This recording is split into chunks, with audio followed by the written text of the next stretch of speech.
So, are we still a thing? I mean, I know I'm a fugitive and you're an agent of the government that's hunting me down, but can we still make this work? I'm afraid not, my friend. Now get back to Wakanda before I change your name to Captain Wakanda instead of Captain America. Understand? Yeah, I understand. So, I finally figured out what texting is. Want to do that? Well, okay, I'll do that. Yay! Score 1 for Captain America's team. Woohoo!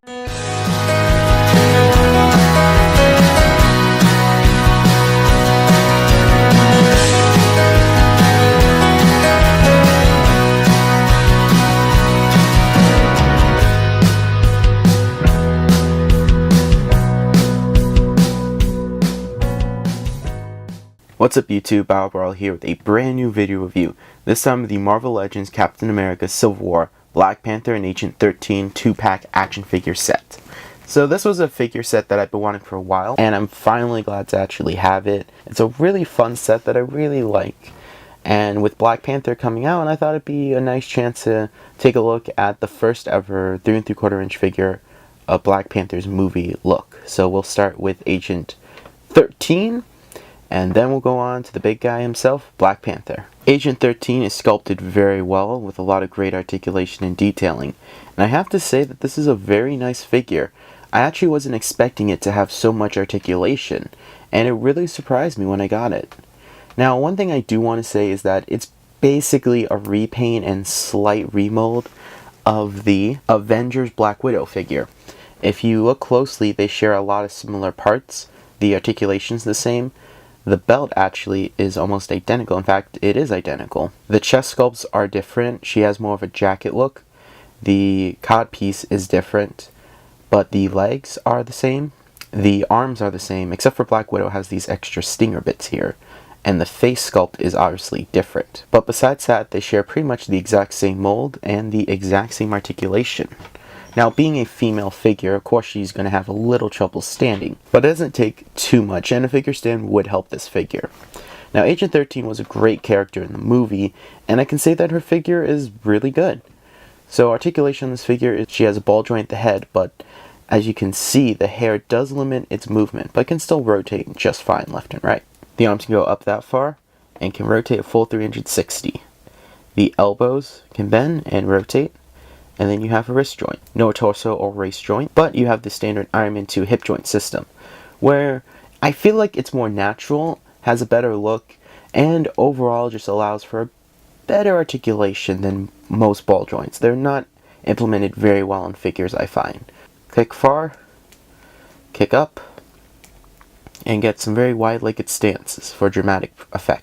Double jointed knee, ankles can rock a lot, and have a rotation, but no real tilt. So this figure was actually released before they really started to implement that tilt into 3-inch figures. Her accessories are 2 guns, and yes, they are the same guns that come with the Black Widow figure. She can hold her guns very tightly, or if they're not in use, you can holster them on her belt, which was the same feature that Black Widow had.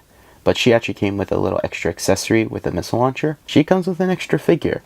I think that's a great trade-off. And now taking a look at the Black Panther sculpt, I can easily say that this figure captures the wonderful redesign of Black Panther's suit perfectly. It is a great looking figure. And just on a side note, the Marvel movie designs, they are so well designed. They just look so good, and they really do feel like the characters came to life, and Black Panther is no exception. It is a phenomenal redesign. And the figure, like I said, captures it very well. He even has some paint on the back to capture the look.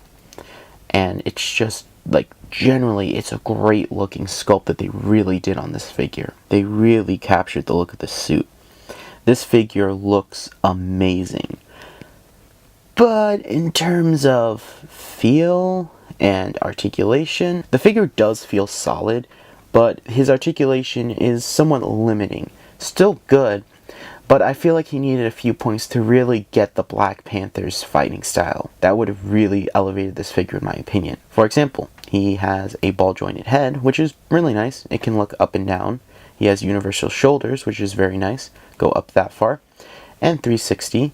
The elbow has a bend and a rotation, though I do prefer a bicep swivel opposed to a elbow swivel. I'll still take what I can get. But this is something that I really don't get, is that there's no wrist articulation. For a character like Black Panther who uses his claws, that really does hinder the amount of poses you can get. Another thing that also affects that is there's no waist or torso articulation. That really does affect the figure and makes it more difficult to get those acrobatic and really kind of on all fours poses that the Marvel Universe one can do easily. But he does have very nice ball jointed hips. Most of the time, they're not implemented very well in these figures, but this guy actually has a really good ball jointed hip design. Though again, I am a fan of the Iron Man 2 hip joint system. You also have double jointed knees, which can bend very well. And the ankles can bend that far back. They don't rotate because they have a very good pivot. I mean, that's a very nice pivot. Now, this was actually made when they were starting to do the pivots in the ankles, but also starting to cheap out on the molds. And the figure is a unique sculpt. As far as I know, the sculpt was not used in any other figure. Comparing the two suit designs, you really see the difference in the two figures. And I gotta say, as much as I do love this design, this figure is a lot more fun. He has more articulation, and that simple torso and wrist joint really help the figure look a little more natural. If only there was a way to make this figure have the sculpting and molding and paint of that figure. But you can see that the two of them do look very nice. And if you are building an Avengers display, honestly, I can recommend both figures for it. It's up to your personal preference, comic or movie. As mentioned before, both figures are really good.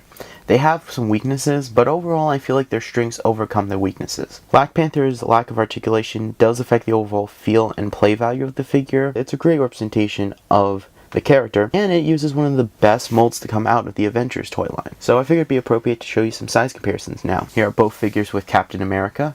Here's both figures with Captain America, Marvel Universe Black Panther, and Avengers Black Widow.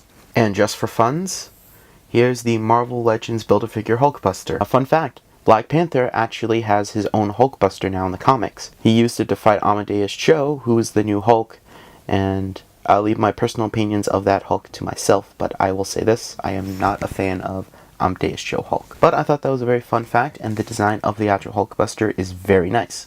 I would love to see that in plastic form.